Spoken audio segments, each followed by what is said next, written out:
And like I mentioned, the market was up yesterday. We've seen the market continue to rally this week. It's up about 30% year to date. What's the picture on the ground like today? All right, thanks, Wole, for having me. Okay, on the NSE, yesterday we also saw some rally in the mid-tier banks, likes of Sky Bank, Fidelity, FCMB, and same has gone on today as well. We've seen some rally as well, so we still see some uptrend in the market. We still buying interest at very good levels in the market, and with the market making stuff, we've seen some improved buying interest in the market as well. So basically, year to date, what's improved on the ASI is basically market making and improved buying interest from investors generally. All right, it seems the expansion of the daily price limit is a key factor here.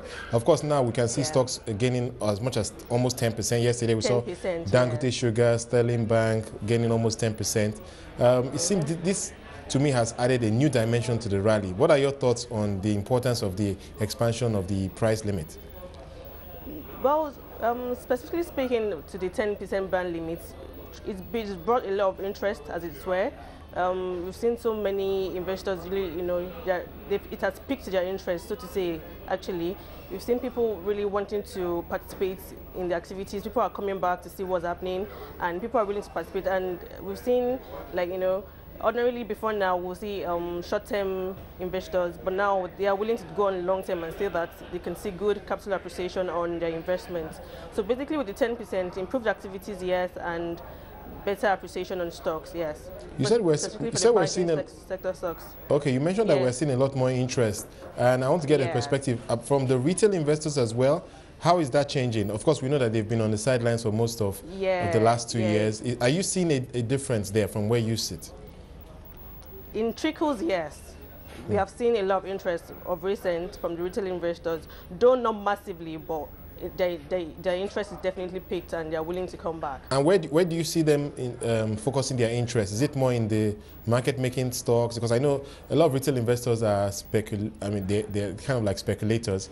Is that where they're focusing on? We're seeing a lot of 10% gains in those stocks. That's probably creating some excitement for some retail investors.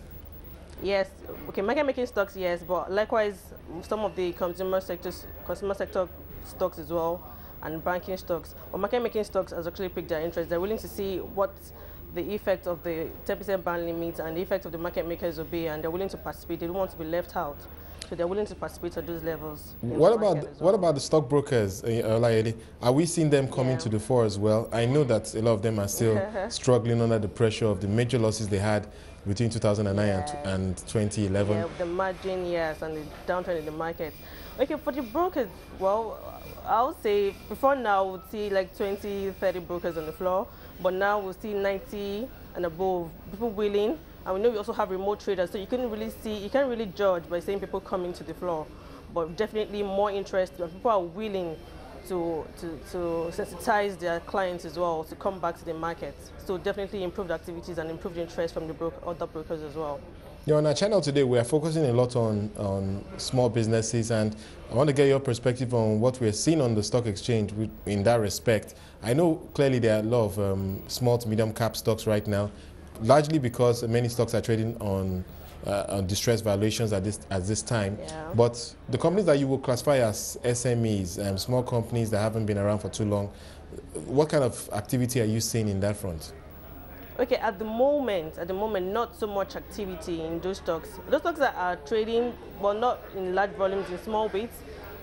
Actually, most of them are on offer at the moment.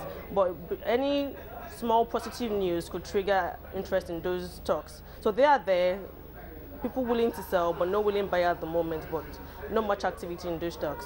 Now, I know Stanbic IBTC does a lot of deals with foreign investors, and I want to get your perspective on where their interests lie right now. I know we've seen a lot of the consumer names like Nestle, Unilever rally, and some people are already calling those stocks massively overpriced at this time. Why do we see so much interest in those stocks? Or is that what you're seeing as well at Stanbic IBTC?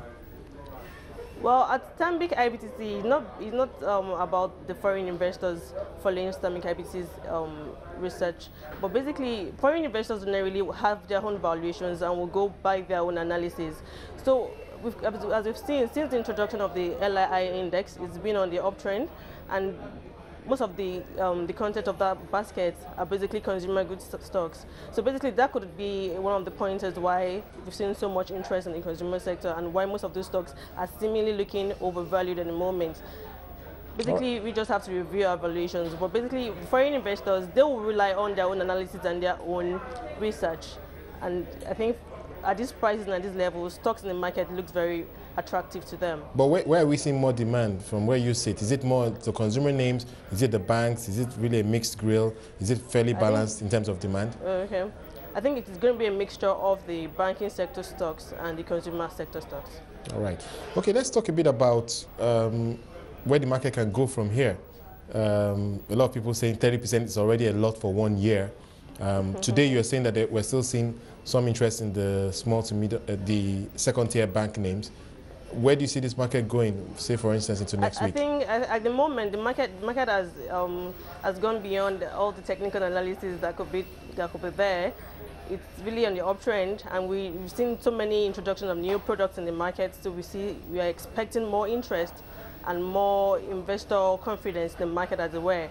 So with the introduction of the bond market making, bond retail trading, equities market making, and other products, so we see the market going a good while in the uptrend. Yeah, we see a good uptrend in the market.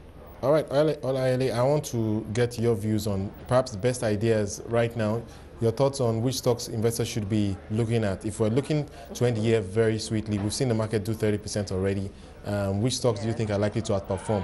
From where you sit as a broker, I'm not necessarily as an analyst, but as a broker, where do you think there'll be a lot more demand? We know, of course, more companies are going to be added to the pool for the market making program. Maybe those are the most exciting names for you.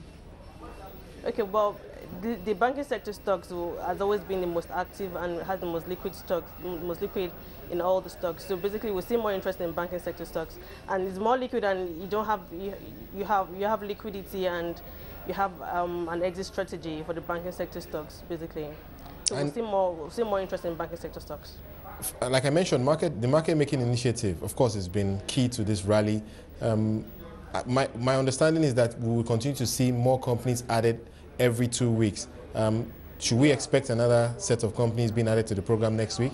Yes, and that set of stocks will be added to the program next week. That's in the works already. There are discussions with the market makers already.